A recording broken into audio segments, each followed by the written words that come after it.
Jak działa klimatyzacja? Oto odpowiedzi na trudne pytania. Dzisiejszy odcinek stworzyli sami użytkownicy. Oto top 10 najczęściej zadawanych pytań, jeżeli chodzi o klimatyzację domową. Lecimy! Jaka jest różnica między klimatyzacją przenośną, a taką zamontowaną na ścianie? Ogólnie są to dwa różne urządzenia. Klimatyzator przenośny nie wymaga od nas skomplikowanej instalacji, ale za to jest głośny, wymaga od nas wyrzucenia ciepłego powietrza na zewnątrz oraz zajmuje nam dużo miejsca w pomieszczeniu. Klimatyzacja, która jak powiedziałaś wisi na ścianie, to tak zwany klimatyzator typu split. Jest to o wiele bardziej zaawansowane technologicznie urządzenie niż taki zwykły klimatyzator przenośny. Składa się z dwóch części, jednostki wewnętrznej oraz zewnętrznej. Jednostka wewnętrzna, przez to, że jest zamontowana na wysokości, zapewnia nam komfort termiczny w całym pomieszczeniu.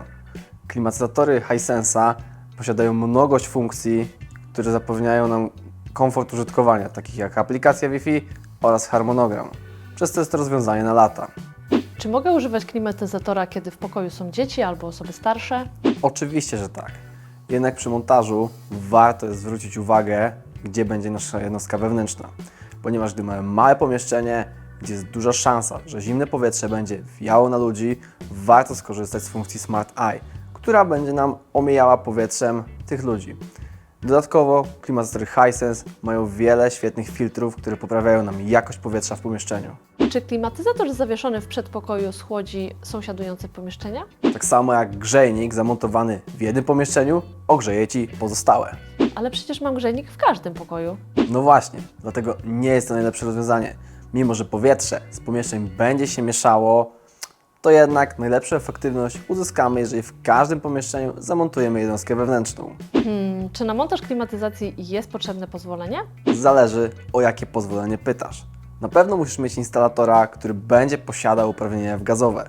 Jeżeli zaś mieszkasz w budynku wielorodzinnym, musisz uzyskać zgodę od wspólnoty bądź konserwatora. Bo wiesz, Polak mądry po szkodzie. Dlatego zawsze lepiej dowiedzieć się przed wykonaniem instalacji, niż później ją rozpruwać. Jak często wymienia się czynnik chłodniczy w układzie? Ewelina, a masz w domu lodówkę? Mam. No to jak często w niej wymieniasz czynnik chłodniczy? To w lodówce jest jakiś czynnik? Tak samo w lodówce, jak i w klimatyzacji. Jeżeli instalacja jest wykonana szczelnie, czynnik nie ma prawa z niej uciec oraz sam z siebie się nie zużywa. Więc nie warto słuchać plotek z internetu. Jak dobrać odpowiednią moc klimatyzatora?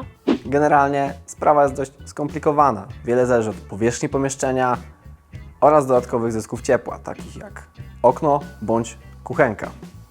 Najlepiej jest ze sprawą iść do specjalisty, który dokładnie dobierze nam klimatyzator do naszych potrzeb. Przyłączyłam urządzenie schłodzenia na grzanie, a ono przestało działać. A przestało? No, przestało, bo nie dmucha. To nie oznacza, że przestało pracować. Klimatyzator zarówno może grzać, jak i chłodzić, lecz na zmianę tego trybu potrzebuje czasu. To tak jak z chodzeniem. Gdy idziesz i chcesz zawrócić, musisz się zatrzymać i obrócić, na przykład w lewo. Chwila, które lewo? W tym przypadku to w sumie obojętne. Okej, skoro chłodzi i grzeje, a ja szukam klimatyzatora, który będzie głównie grzał, to na co powinnam zwrócić uwagę? Poruszyłaś fajny temat. Wszystkie klimatyzatory z naszej oferty sprawdzą się zarówno w grzaniu, jak i chłodzeniu. Aktualnie coraz częściej jednak klimatyzacja jest wybierana do grzania. Tu idealnie sprawdzi się nasz model Energy Nordic, który posiada możliwość grzania w temperaturze zewnętrznej do minus 25 stopni. W zasadzie to już pompa ciepła, powietrze. A czy zakup klimatyzatora mogę odliczyć od podatku? Oczywiście, że tak. Jednak wcześniej warto sprawdzić, czy dany klimatyzator znajduje się na liście ZUM. Jeżeli tak jest, będziesz mogła sobie go podpiąć pod termomodernizację i odliczyć od podatku. Tutaj Cię nie zaskoczę. Nasze urządzenia znajdują się na tej liście. To ja mam jeszcze jedno pytanie. Jakie? Czy klimatyzator pobiera powietrze z zewnątrz? A dlaczego tak myślisz? No bo ten wiatraczek na zewnątrz i w ogóle. No więc tak, jest to zamknięty układ termodynamiczny, a więc wymiana ciepła następuje poprzez przemianę fazową czynnika chłodniczego, który krąży pomiędzy jednostką wewnętrzną a zewnętrzną. A, czynnika, czyli tego co w lodówce? No, nie tego samego, bo tamten zamknięty jest w lodówce. Zasada działania jest taka sama. Nie pobieramy powietrza z zewnątrz. Tutaj sprawę załatwia nam układ termodynamiczny. Ale W ofercie Hisense występuje klimatyzator, który pobiera świeże powietrze z zewnątrz. A, czyli jednak pobiera. To ja jeszcze chciałam zapytać o... Dowiesz się tego w tym odcinku.